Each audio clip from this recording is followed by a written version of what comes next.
Bonjour et bienvenue pour ce nouveau CPC News exclusif avec cette fois-ci l'interview des deux finalistes. Alors malheureusement pour cette édition, j'ai contacté les deux finalistes il y a juste après leur demi-finale pour avoir leurs impressions sur le match de la demi-finale, sur la finale à venir. Malheureusement, Jujuna, pris par son emploi du temps, et ce que je peux tout à fait comprendre, n'a pas pu pour l'instant m'envoyer de fichiers audio et ni de fichiers écrits par rapport à mes questions. Bon, sachez qu'il est tout excusé, hein, c'est pas grave, hein. Ça reste quand même un jeu et un pur plaisir. Si on n'a pas le temps de pouvoir répondre aux reporters, on n'y peut rien, et nous franchement on n'en tiendra pas rigueur, ça fait partie du jeu, on fait avec ce qu'on a. Et donc je l'excuse pour tout ça, je suis désolé de l'avoir harcelé un petit peu de toutes ces questions, mais bon, après si jamais entre temps j'arrive à avoir des informations après la publication de ce petit acte vidéo, je n'hésiterai pas à les mettre en ligne, même si c'est un peu en vrac, je n'hésiterai pas à le faire, histoire que vous ayez un petit peu toutes ces réactions suite à la demi-finale et pour la finale. Cependant lui, on va parler donc d'Hyperpal Nord aujourd'hui. Lui m'a bien répondu, donc je lui avais posé 5 petites questions, histoire de savoir un petit peu comment il se sentait et autres. Vous allez voir ses petites réactions, c'est assez court, mais en tout cas assez intéressant pour la suite de la compétition. Donc on va tout de suite commencer, tout simplement. Donc on va pouvoir voir donc la petite interview des deux finalistes. Enfin, en tout cas du finaliste, en tout cas que nous avons pour l'instant sous la main. Donc nous allons commencer tout de suite par la première question. Une petite présentation bien sûr pour les auditeurs, parce que tout le monde certes le connaît, mais bon, voyons voir un petit peu ce qui va nous sortir par rapport à ça. Salut Goupix, donc Hyperpal Nord, manager de l'US Bleu, donc qui a pas loin de 9 ans, là, en février prochain, il aura 9 ans. Et puis moi, je suis membre actif du forum depuis un peu plus de 8 ans. Donc comme vous pouvez l'entendre, membre actif du forum, et c'est vrai, c'est peu de le dire, avec en plus déjà 3 CPC dans l'escarcelle, donc c'est pas un petit membre le PPR. Donc voilà, donc pour l'attendant, on va passer tout de suite à la deuxième question, déjà un peu plus intéressante, car elle concerne la CPC, savoir comment il vit cette 35e édition, qui pourrait pour lui donc une 4e finale, et faut savoir, 3 finales, 3 victoires. 4e finale, va-t-il maintenir son 100%? Nous allons le voir, en tout cas, écouter un petit peu sa réponse par rapport à cette question. L'édition 35, jusque-là, ça s'est très bien passé, jusqu'au demi. Au niveau de l'équipe, là, seul petit souci, c'est en demi-finale, j'ai perdu un de mes vieux milieux de 35 ans, qui s'est blessé 3 semaines, donc fin de carrière probable. Sinon, voilà, cette année, c'était un vrai objectif. Je savais que je serais champion en ligue sans trop forcer, donc j'ai mis toutes les forces sur la CPT. Mais j'ai fait péter quelques scores. J'ai battu mes records plusieurs fois. Je crois que la plus grosse perte, ça doit être la 427 en 8ème de carré. Donc voilà, écoute, content du parcours. Ça a été moins facile que ça en allait, parce que c'est vrai que les écuries en plus, c'était quand même solide. Les pieds carrés en 8ème, c'était probablement le petit tirage. Et puis après, la Boba en mine, ça s'annonçait quand même difficile, mais bon, c'est vrai que j'ai sorti un peu la grosse équipe cette année, donc ça a permis d'aller jusqu'en finale. Maintenant, plus qu'une marche, mais c'est pas le plus facile. Donc, comme vous pouvez voir, c'est vrai qu'il a eu un tirage assez difficile avec une très très grosse perf contre les pieds carrés. Maintenant, on va dire presque la porte est ouverte. Il a eu la chance de recevoir en demi. Il a pu jouer. Donc certes, les Chamois n'étaient pas une petite équipe, loin de là, mais bon, il s'en est sorti assez facilement. Maintenant, bon. Petite surprise, savoir que c'est quand même une réédition d'une ancienne finale de la CPC. Cependant, le FC Mars City s'est bien renforcé. Une grosse défense maintenant, une très grosse contre-attaque. Faut faire attention à mon avis quand même. Il va avoir du lourd, comme il le dit, et c'est pas la plus mince. On reste quand même sur une finale. On met les plus grosses équipes des deux côtés. Ça peut être quand même très intéressant à voir, même si on pense quand même qu'il a un petit avantage vu le match qu'il a fait contre les pieds carrés. En tout cas, je vous souhaite bien du courage parce qu'à mon avis, le match n'est pas si simple qu'il en a l'air. On va passer tout de suite à la troisième question, donc par rapport à son match sur les demi-finales justement qu'il vient de remporter, savoir comment il l'a vécu. Et vous allez voir, sa réponse est un tout petit peu étonnante. Alors la demi-finale, pour être honnête, je l'ai pas vécu en live parce que j'avais un max de boulot mercredi, je ne me suis même pas rendu compte que c'était le jour du match.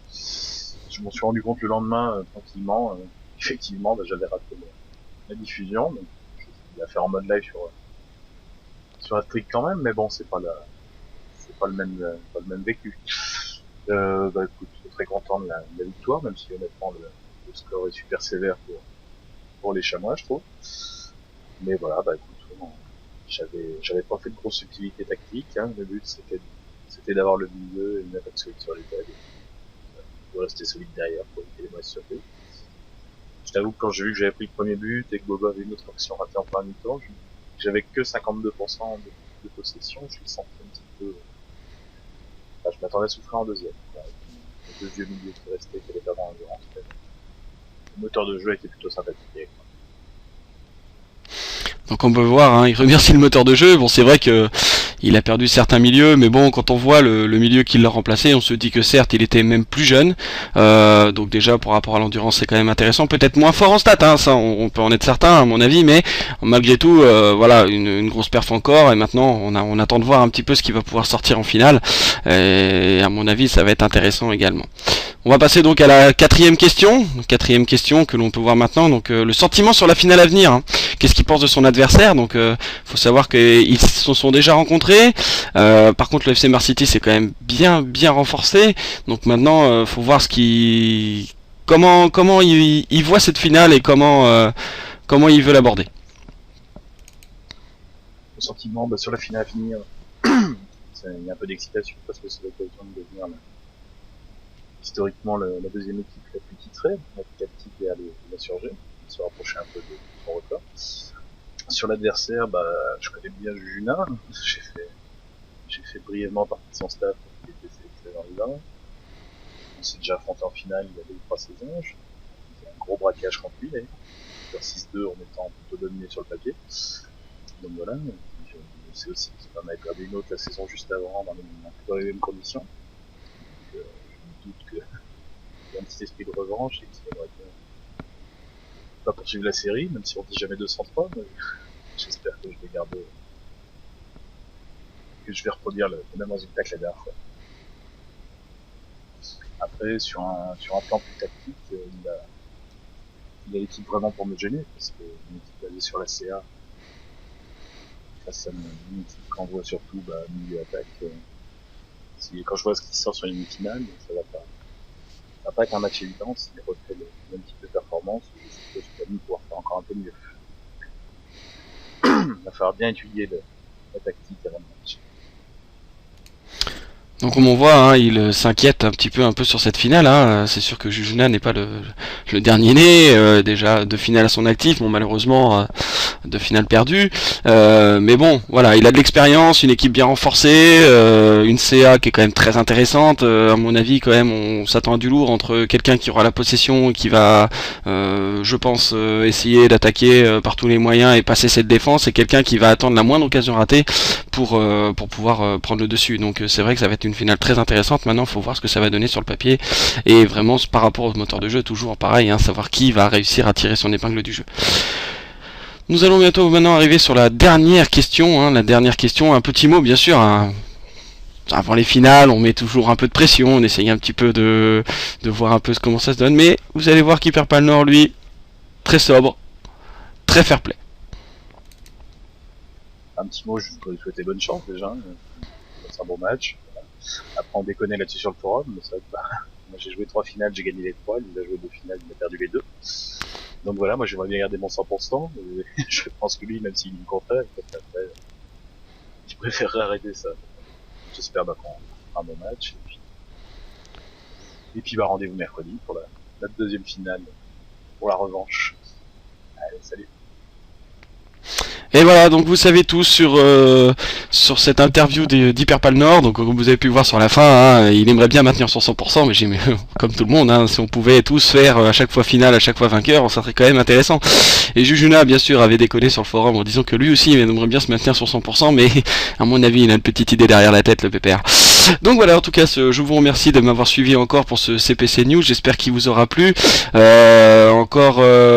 Désolé de ne pas pouvoir vous fournir l'interview de Jujuna et de son équipe du FC Mars City. Bon, on l'excuse encore une fois, c'est pas grave, hein, ça fait partie du jeu, on a tous une vie en dehors d'Atric. Mais je le remercie quand même d'avoir supporté mes petits messages réguliers pour le relancer. En tout cas, bonne soirée à vous et rendez-vous mercredi sans faute pour la finale. Allez, au revoir.